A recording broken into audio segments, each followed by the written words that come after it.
Hi everyone, Lisa Espinosa here, spiritual career coach, host of the podcast Soul Studio for Your Career, and author of the book Answering Your Inner Calling. So I am here today for day 2 of our 5-day journey through the teachings in my book. And yesterday we set the foundation. I shared my story of evolving my career, being a classroom 7th grade teacher to the work that I do today.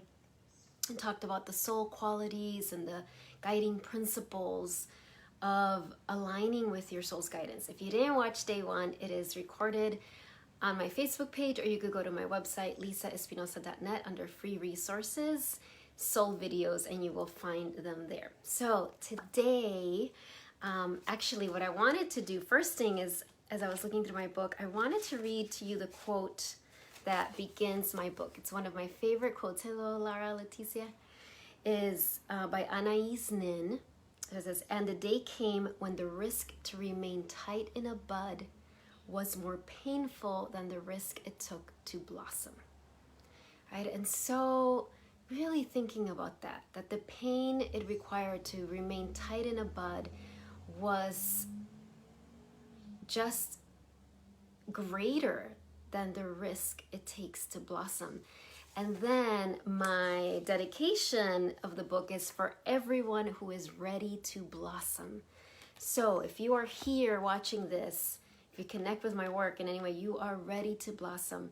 That isn't to say that you haven't blossomed already, but we are on an ongoing journey of blossoming, of unfurling.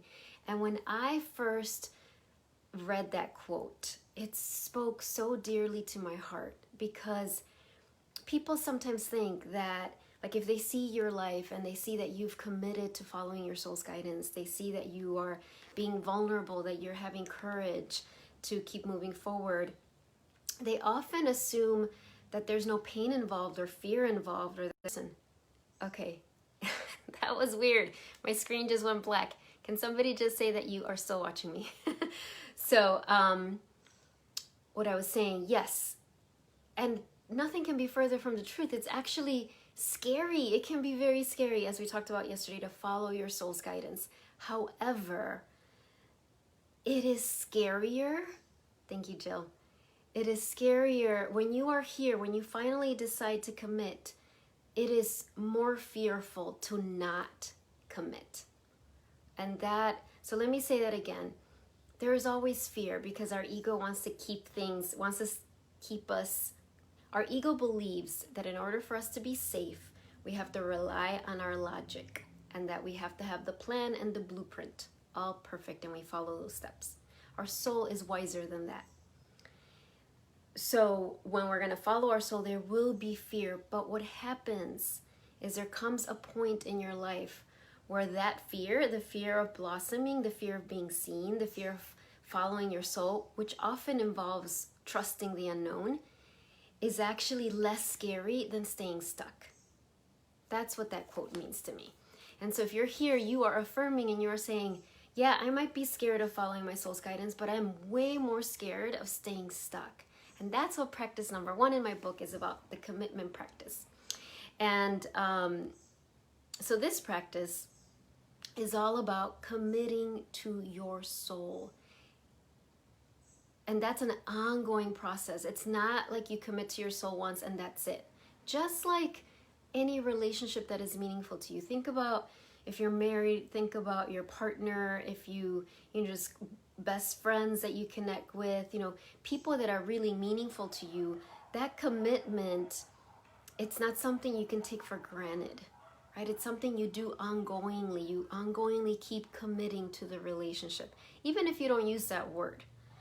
Same thing with our soul. When we commit to a deeper relationship with our soul, it is an ongoing practice, and we cannot take it for granted.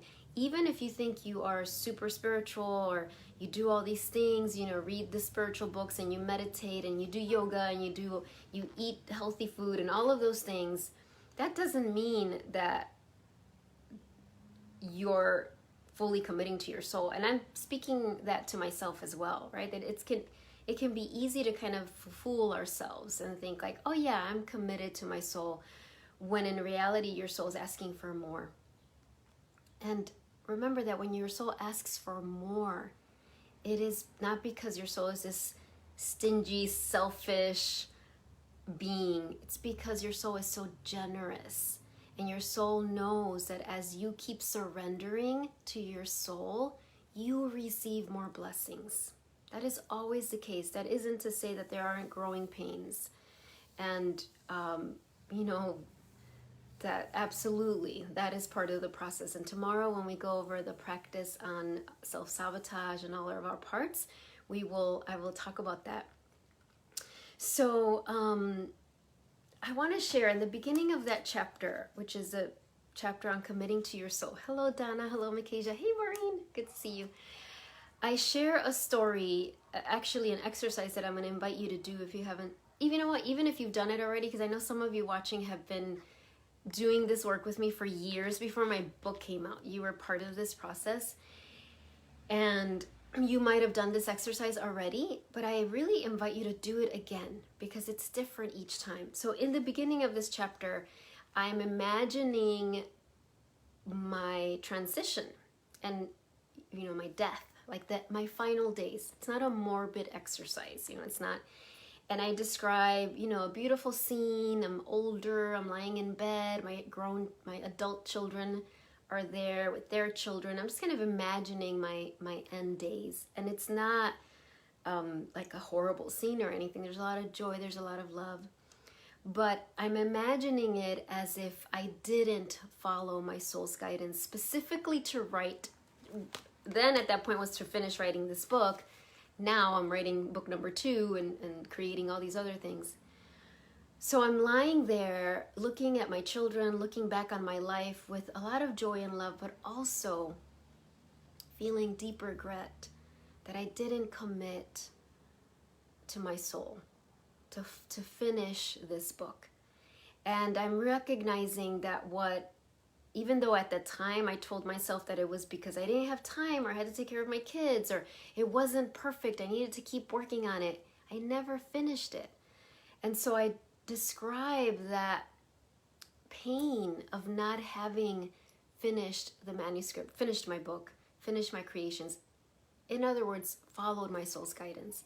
And that I understand that it's not that God's upset with me in any way. It's me. I'm like, oh, I recognize that taking the time to finish that book or whatever you are working on wouldn't have taken anything from my children, from my loved ones, from the world. In fact, had I allowed myself to do that, my kids would have been blessed by it. The world would have been blessed by it. I would have been blessed by it. So that's all in my imagination, right? I'm visualizing that. And that's one of the exercises I invite you to do, is to really visualize what it would be like if you didn't commit to your soul.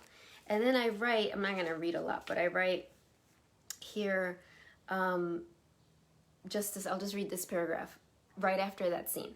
That is how I imagine my final days would be if I hadn't already made a commitment to my soul. Part of me believes that I did already experience a version of this scenario in another lifetime, a lifetime at the end of which I regretted not following my inner calling. In that lifetime, I vowed that never again would I allow my fears and insecurities to block the creation of what Spirit could birth only through me. So really listen to that. That Spirit could only birth this through me. Just the same with you. And I know right now I'm talking about book, but it doesn't mean you have to write a book unless that's one of the things your soul's guiding you to do. But this book could only be birthed through me. Does that mean it's the best book ever and there aren't other people who have written and are writing amazing books about following your soul? Of course not. But it means that this particular energy could only be birthed through me. But whether I've already lived this scenario or not, I know that the inner longing, the absolute terror that I will die with my music still inside me is real. And it is this that impels me forward. So, and that, dying with your music still inside you, I know Wayne Dyer, the great Wayne Dyer, used to say that, but I couldn't figure out who kind of wrote that first. So I put it in quotations, but I'm not sure who the initial person who said that, but it captures so well, right? Dying with our music still inside of us. And that's what has propelled me forward, is this utter terror that when the end of my days come, that I will look back and be like, oh my gosh, I allowed fear to derail me. So one of the most important things of this practice, the commitment practice, is to get really clear on what is at stake for you. Like, what is at stake if you don't commit to your soul? Because if you don't know that, if you're not clear on that, it is so easy to get distracted. It is so easy to talk ourselves out of it. It is so easy to let fear stop us and sabotage us. So, that's such an important question to ask yourself. And we're going to do that actually together, because as I was preparing for today's transmission, my soul, the divine, was really saying, lead them through some of these exercises instead of just talking about them, which would be one form of teaching. Is let's really go into the exercises and do these ourselves. And remember that your soul is eager to talk to you. Your soul's always communicating with you. And your soul doesn't make it complicated or difficult, or like you have to have special training or eat special food or have a special cushion or special music or a special candle, or none of those things. Can those things help? Of course. But your soul would never make it difficult, because your soul longs for you to receive from your soul. What are you receiving? We talked about this yesterday, right? Unconditional love. You're receiving, of course, wisdom and guidance. So when we do these inner journeys, I want to invite you to release any pressure to receive some like specific step-by-step answers right now. You might not receive words. You might just receive feelings or color or images, or you might receive words. Just know that your soul always answers. And if you're not consciously aware of what the answer, the guidance is, it will come into your consciousness at exactly the right time. So let's do this first. So, just let's take some nice breaths. And as you take some nice breaths and connect with your body, I'm going to burn some sage. That's what I'm hearing to do. This is this Trinity sage that has 3 different strands. There's like cedar and white sage, and I can't remember the third one right now, but here we have it. And, just take an inhale and an exhale 3 times, and do your inhale and then your exhale longer than your inhale to relax your nervous system. And again, inhale, longer exhale, inhale, longer exhale. Bring your awareness to your hips and your pelvis, to your knees, ankles, and feet. And let's all visualize beautiful roots of light going down your legs and out the bottoms of your feet, deep, deep into the center of the earth. Feeling so present and grounded. And then I invite all of us to reach out our roots and connect them with everyone who's watching this live and who will watch the recording later. So we connect all of our roots to create this beautiful grid work of light. Remember, where more or one are gathered, there I am, right? There I am, as in my I am presence. So as we connect our roots with each other, remember, these are interdependent. There's no codependency in this space. It's just interdependent. We are here supporting each other, whether we know each other or not. This isn't about rescuing or anything. It's just creating this beautiful container for healing and release. And then breathing all of that energy from the earth up your feet, up your legs, up your back, through the crown of your head, feeling so present. And then bringing your beautiful hands to your heart center. This is the entryway to your soul. And as your hands are here, you can close your eyes if that helps you to tune inside. And in this space, welcome your soul. Just say, beautiful soul, I am ready. I am willing to receive your guidance. I am willing to receive your wisdom. I am willing to receive your love. So again, beautiful soul, I am willing, I'm open to receive your love. I am open to receive your wisdom. I am open to receive your light.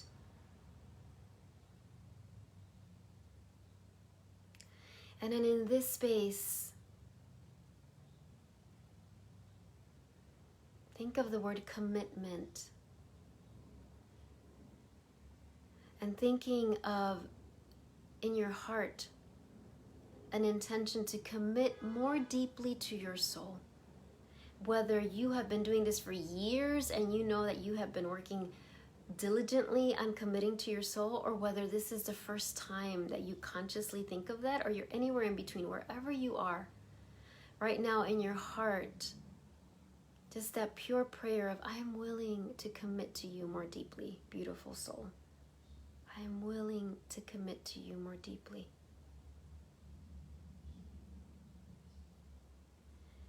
And know that your soul is responding in this moment, and you might hear words, or you just might feel something, or just be aware of a color, or nothing at all. That is fine. But your soul is so grateful that you're saying, yes, I want to commit more deeply. And thinking about your career, or if the word career does not resonate, if you're retired, or if it's more about sharing your medicine. So think about sharing your soul's medicine through your career or through your life. And in that space, in that arena, asking your soul, beautiful soul, where, in what area of my career or of sharing my soul's medicine are you asking for more commitment from me? In what area of my career or of sharing my soul's medicine are you asking for more commitment from me? Again, in what area of my career or of sharing my soul's medicine are you asking for more commitment from me? And just listen.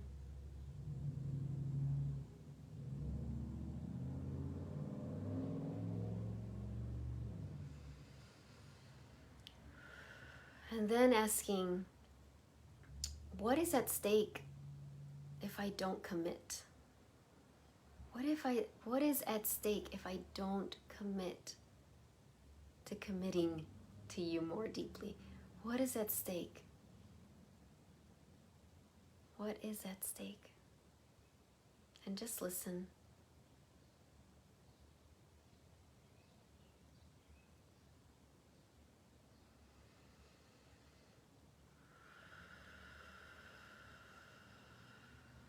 And then with your hands here in your heart, just go ahead and ask your soul to fill your heart with a vision of you committing to your soul more deeply than ever before. It might be a vision of actually you, a scene with you in it. It might be a symbol. It might be a color. Just ask, beautiful soul, give me a vision of this, of me committing more to you, committing to you as I evolve my career, as I share more of my medicine with the world. Give me a vision.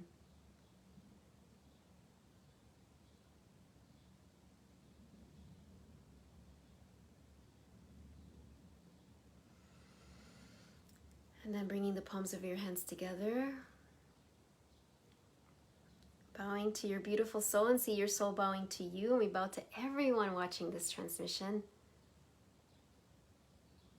And we close this inner journey with a namaste, namaste. So we will continue, but I want to debrief that a little bit. And remember, this is recorded. So if for whatever reason in this moment you weren't able to fully relax, or you'll hear it again. And actually, it is really useful and powerful to repeat the same questions with your soul over and over. So even if right now you feel like you received a lot, rewatch it later and see how your soul provides even more guidance. So I know when I asked, like, where are you asking for more commitment from me? And what I heard my soul say was, keep committing to myself and my own healing and my own wellness. And for me, what was at stake was my sovereignty. That's what I heard, like your sovereignty and freedom. Then, so again, if you didn't receive much clarity in your consciousness right now, trust, right? Trust that it's going to come. So part of the commitment practice, right, and I mentioned this yesterday, right, is moving from flirting with our soul to committing to our soul, right? That stage of flirting with our soul can be, oh, and Jill shared, what's at stake for me? My joy. Yes.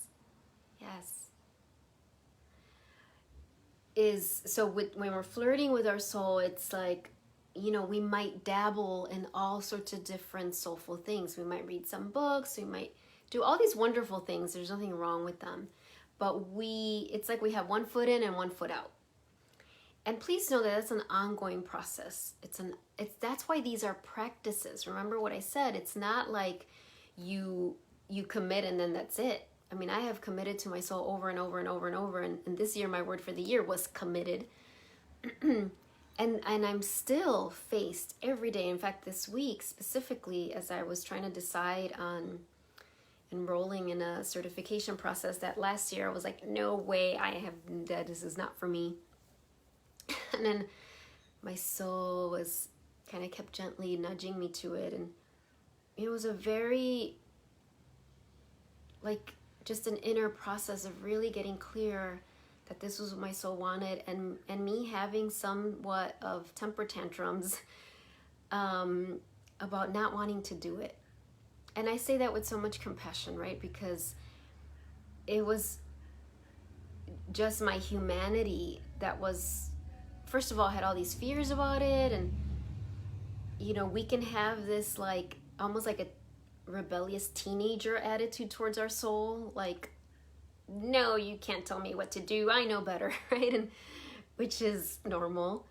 So as much work as I've done with this, here I was this week really, really delving into that and having compassion for the parts of me that didn't want to follow my soul's guidance. So, right, none of this is about shaming yourself or berating yourself. It is hard to keep committing to your soul. It gets easier in a way because your whole inner world starts to trust it, but also your soul keeps asking for more. I haven't found that I haven't reached a point where it's just all ease and flow. There's a lot of ease and flow, and then my soul, like with this certification thing, that I was like, no, it was just like digging in my heels, no. And so really, thank goodness I've had this practice for years where I could be with those parts of me, have compassion for them, but recommit, like, okay, I am committed to my soul's guidance. I am committed. So let me keep hearing, let me keep saying yes, if this is truly what my soul is saying. So please know that wherever you are at, this is about moving to the next level. And what does that mean is that you have an ongoing and consistent communication with your soul. That it isn't just during crisis, because during crisis, many of us can really sober up, right? We can really wake up of like, whoa, I just got diagnosed with this illness, or I just lost someone really close to me, or I just got fired from my job, or, pandemic, right? Like all of these things during crisis, it's like we can kind of wake up and be like, wait, what am I doing with my life? What do I want my life to be? So those are times where we often can be more aligned with our soul. Or the other extreme, we're on vacation, we're just somewhere beautiful and relaxed, in such a deep, relaxed state, on retreat or on vacation or in a beautiful, relaxing, soothing class. And then we sober up too, of like, whoa, wait a minute. How do I want to use my time? How do I want to use my life? Those are two extremes. But we don't live in those two extremes. Even when we're in crisis, there's an ebb and a flow to it.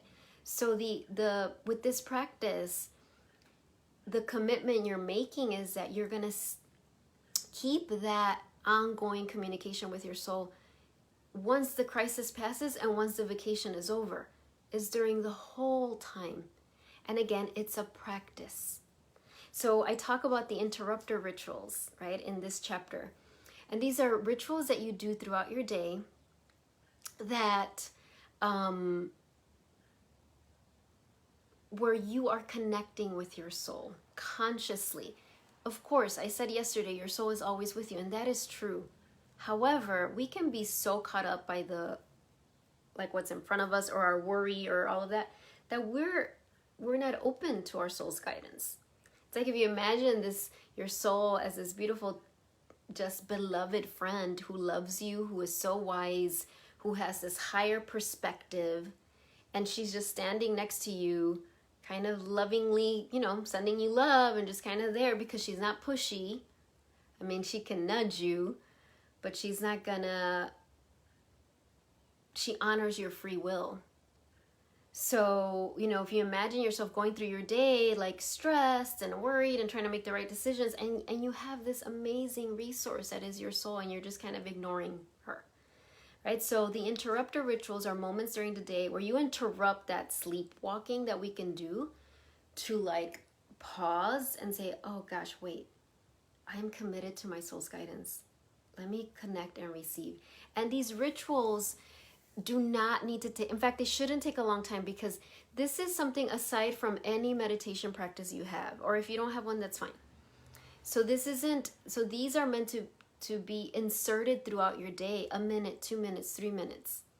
Of course, when you do these, you're going to want more time. So at some point, you can have a 30-minute practice that you do at the beginning of the day or the end of the day or whatever. But these are throughout the day that you are tuning in to your soul's guidance.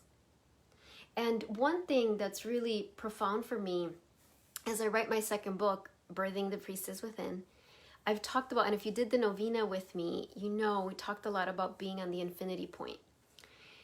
And if you don't know what I'm talking about, I'll explain a little bit. You can also, whole novena, 9 days of transmissions are free. You can see them on my YouTube channel. You can see them on my website, lisaespinosa.net.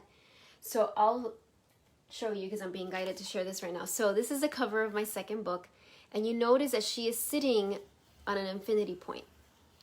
And this is a point that exists outside of time. It's a point of where you can access divine answers and divine healing. It is, in fact, when we open ceremony and ritual, when we truly are in ceremony and ritual, we are on that infinity point. So I've come to understand that the interrupter rituals are moments in time where we consciously connect with that point of infinity. And so what does that look like, right? If you're like, well, at infinity point, I have no idea what you're talking about, that's okay. What it means is, what it looks like, and I'm going to actually lead another inner journey pretty soon right now, where you're going to ask your soul what they will look like for you, because your soul's the one that knows. I don't know, but I can give you examples. I can share what it's looked like for me, what it's looked like for many of my clients. So it could literally, for me, it tends to look like I bring my hands to my heart center. I usually close my eyes, and I take some nice breaths, and I just, inside my mind, I say, or if I can say it out loud, because the power of your voice is so transformative, beautiful soul, like we did before, beautiful soul, I'm ready to receive. Fill me with your love, fill me with your, divine solutions. And specifically, because the focus of my work is career, I am many times asking that question. It's like, what's the next right step? What's the next right step for me to do? So very specific example, before I woke up really super early today, which is not rare for me, but I woke up really early and, did my meditation, did, my mantras, all of my practice, and did some work. And then I had about 40 minutes before this transmission happened. And my managers, which I'll talk about those tomorrow, my personality self, my ego self, wanted to squeeze in as much as I could into those 40 minutes of kind of crossing things off my list. Now, please understand, I already had this set up. I had my phone set up. I had my card. So I had everything set up. But I sat outside and I was like, I just brought my hands to my heart and I was like, okay, what is the next right step? Like, because I could feel when you do this practice over and over, you start to notice the physical sensations that tell you, I'm not really aligned with my soul right now. And I could feel that. I was having urges. I was having an urge to do this, an urge to do that. Your soul doesn't give you urges. Your soul inspires you. Okay, so let me repeat that. Your soul doesn't give you urges. Urges come from the ego, come from like, I have an urge because something uncomfortable is coming, or I want to buffer, or I want to feel more pleasure, or I want to cover up something, or there's an urge. Your soul is inspiring. So I could feel this subtle energy of urging. I don't know if that's a word. I just made that up. Urging. So I asked, what's the next right step? What do you want me to do right now? And it was very clear that my soul was just like, just sit here. Just sit on this bench. I was sitting on my bench in front of my house. Look at the birds. Just be here. This is how you prepare for this transmission. So I did.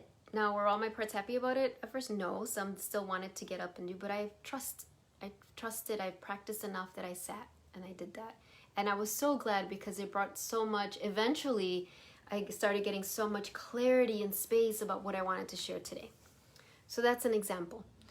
So in the book, I share these exercises of, so exercise 1 is write your own what's at stake story, so you can do that. And then exercise 2 is creating your daily interrupter rituals. And the first step is you ask your soul, what should these look like? When should I be doing them? Remember, your soul is so simple. Now, sometimes we hear the word simple and we think that means not deep or not wise. No, your soul is simple in that it doesn't overcomplicate. It is so efficient and focused. So one of the common mistakes that people do, and I used to do this as well, is when they hear this, they want to make their interrupter rituals very beautiful and profound, and they overcomplicate it, right? Like, I will have oils and sprays and sage and da-da-da. Now, you can have those. There's nothing wrong with that. But remember, you want to make this something that you can do wherever, whenever you can. So usually, you don't want to have to rely on any sort of external thing. So so that's one common mistake, right? Of kind of overcomplicating it. So don't dismiss it when we go inside right now and you ask your soul, how do you want me to connect with you throughout the day? Don't dismiss it if it's something super simple. And also remember that your soul is unconditionally loving. Your soul is not judging you in any way. So if you're watching this and part of you is feeling like, oh gosh, I've kind of disconnected from my practice, or I know I've been going on automatic, or I know I've been ignoring some of my soul's nudges. We all have been there and will be there again. So remembering from day 1, yesterday, if you didn't watch it, I highly recommend that you see it, that your soul never, ever, ever berates you. It's just so like joyful and happy that you're even asking these questions. So let's go, hello Amy. Let's go ahead and do an inner journey right now to ask your soul for guidance. So you can ask your soul for guidance about what these rituals, these daily rituals that again can take a minute, 2 minutes, 3 minutes throughout your day so that you can realign. And let me just say this, why do we realign, right? Why do we do this practice? One, because you're committed to your soul, because your soul knows your soul's medicine. Your soul knows how you are meant to heal the world and knows that your medicine is unique and nobody else has it, and is coaching you, mentoring you, loving you through the fears that you have of fully sharing your medicine, because we all have fears of it. We do, it's just normal. So the more you can accept that you're going to have fears, the easier this will become. And so yeah, I'm going to stop talking so we can do this inner journey. All right, so we already kind of, in the beginning, already set the stage here. So just take some nice cleansing breaths.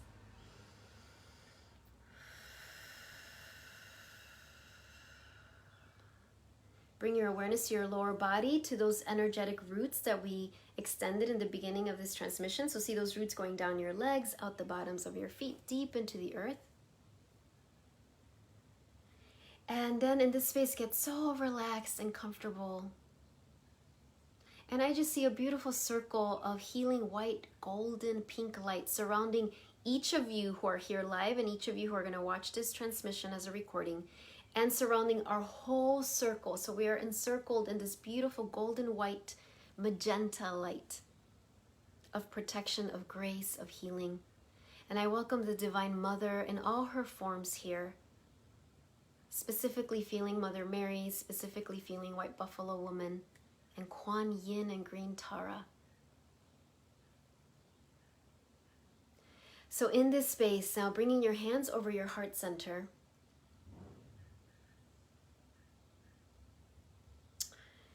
you're going to take a little journey with your soul. So imagine your soul right now is next to you, holding your hand.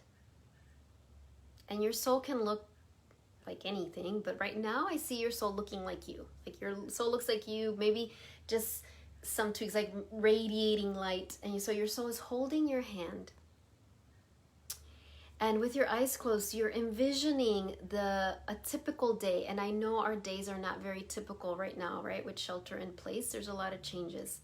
So imagine what your typical day looks like right now. So see yourself right in the beginning. You're in bed, right before you get up. So you're watching a movie of your day. So you are standing here holding your soul's hand and you're watching yourself on your bed. And as you're holding your soul's hand, watch yourself go through your typical day. So see yourself getting out of bed. See yourself doing whatever you do. If you have a morning practice, see yourself doing that. If you're eating breakfast, see yourself doing that. If you're taking care of your kids, see yourself doing that. If you go to the bathroom, just watch it all. See yourself go through your whole day, all the way to lunchtime, all the way to, go through your day to dinner, all the way to evening, all the way till you go back to bed. And as you're watching this movie of your life, of your day, ask your soul, beautiful soul, where during the day am I the most disconnected from you? Where during the day am I the most disconnected from you?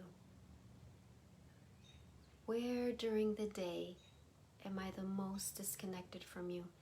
And just notice where your soul highlights.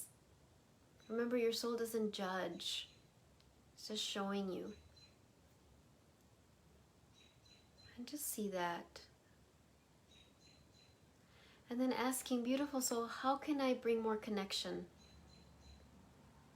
What you're asking is, what interrupter ritual can I do in that moment that will reconnect me to you? So just notice what your soul shows you. Just watch, just notice how is your soul saying to reconnect with her love and wisdom during those times.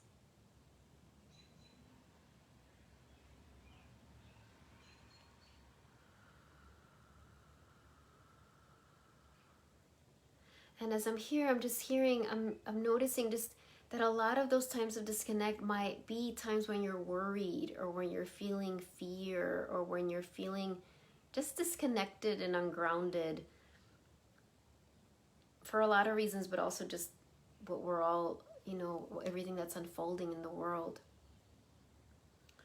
So notice those times with love and just see, what does your soul say that you can do in that moment that will bring you back to your soul's love and wisdom.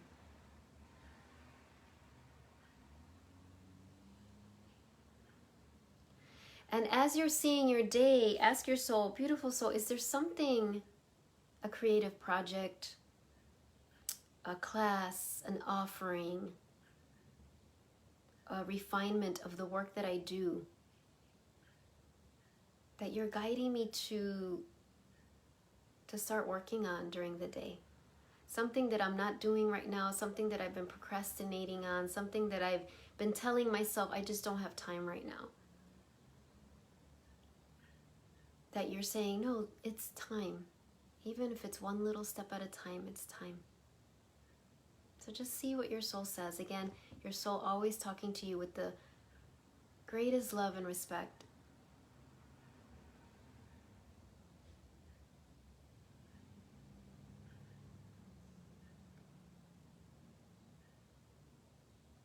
And just finally asking, is there anything else?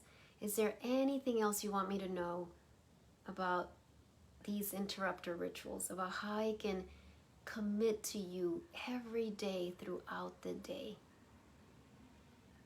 So just listen and hear whatever your soul has to say to you.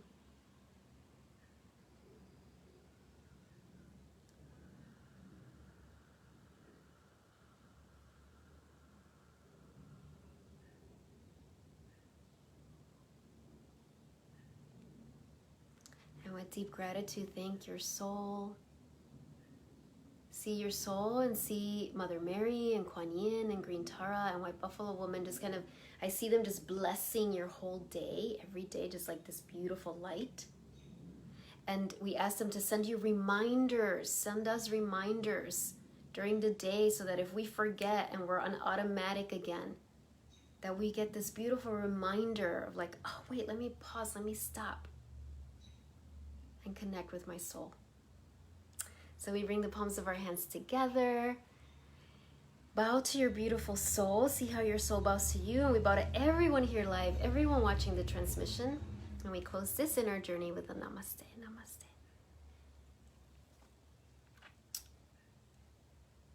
So, it was so interesting as and you know, it's interesting to do this and be teaching this.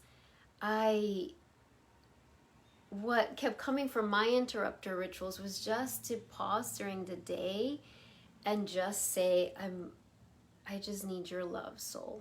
I'm just ready I'm willing to receive your love. Like it was that simple. That because I do a lot of asking my soul for guidance, what's the next right step, you know, but my soul reminded me that to all every day just for my soul's love. And I say just like it's a little thing, but it's just the most important thing, just to ask for my soul's love, to receive it. Now, of course, your soul's always loving you, but if we're not open to receiving it, we don't receive it. Remember yesterday I talked about the soul qualities, receptivity, one of the most important ones. I hope you received some guidance, and if you didn't right now, it will come. Now, please understand that I'm not sharing everything that's in the chapters of my book because it would take long. I'm just kind of pulling out the highlights. So, you know, go back and if you have my book, you know, read through the chapter, do the exercises, see what words speak to you. Don't let it become overwhelming. You know, just like, so, you know, I wrote that in the book, like, I know how our parts can get overwhelmed and use that as an excuse to get stuck. Jill's sharing, my disconnection was around dinner and eating. That's what I need help with. Perfect guidance. Yes. So interesting. It's so interesting for a lot of women. It's like for me, it was around when I'm preparing meals for my family.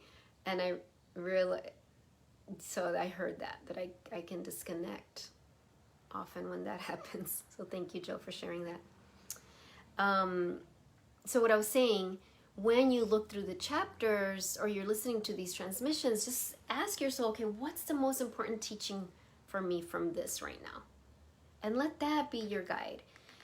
If you don't have my book, you can find it on Amazon. You can order the hard copy, or you can get the e-version, the Kindle version. It's I think like $3.99 or something like that.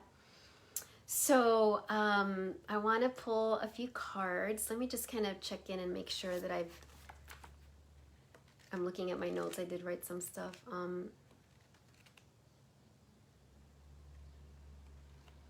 See, I have something on there that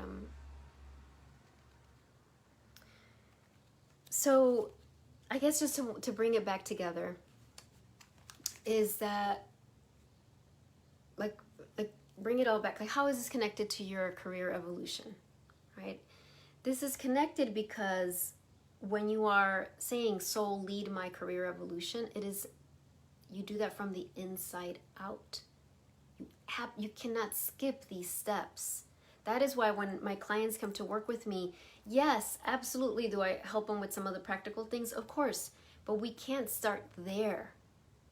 It's a often we're doing both, right? But that we have to start inside to align with your soul, to make sure that you're led from your soul's guidance and you don't end up, you know, a year down the line thinking like, wait, why did I take all those steps leading me to this? This isn't what I wanted to create. And that happens because we let our ego, we let our managers take over. There's no shame in that. It's a learning experience.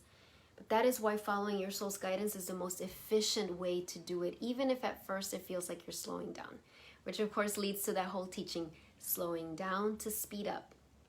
And I've talked a lot about that. I have blogs and videos about that, so I won't go that much into that right now. But slowing down to speed up is a big teaching from your soul. So, oh, good. Jill's saying she's outside and there are so many signs. So yes, be open to all the signs. And speaking of signs, let's pull some cards for you because this will be another sign, another way that your soul speaks to you. So let's ask from the Goddess deck. This is a Goddess deck by by Doreen Virtue. I don't know why I called her Denise, but so the question, which goddess is helping you to commit more deeply with your soul so that you can share more of your soul's medicine with the world? All right.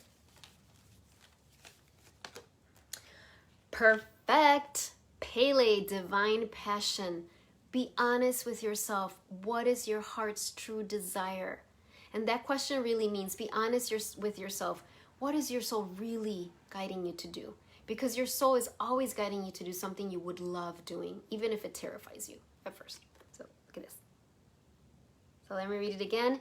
Divine passion. Be honest with yourself. What is your heart's true desire? Beautiful. And then I'll just do a surrender card and we will be done. All right. Oh, beautiful. Surrender to rest and sleep. To prevent burnout, slow down. I was just saying that. Honor your need for quiet time and peaceful sleep to rejuvenate your mind, body, and spirit. There we go. Slow down to speed up. And speaking of that, I did something I want to remind you. Tomorrow, Virtual Career Reiki, 11:30 to 12:30. You can be lying down the whole time I do that and just receiving. It's all about empowering your creativity and releasing blocks to your creativity, connecting with your inner creatrix. So I would love to see you for that. I sent out a newsletter about that, and you can also go to my Facebook page or website and sign up for that. It's $33. I would love to see you. Bye everyone. I will see you tomorrow for day 3. Tomorrow we will be talking about naming and embracing your fears, aka parts work, right? Your lovely, lovely parts. Bye everyone. Thank you. See you later.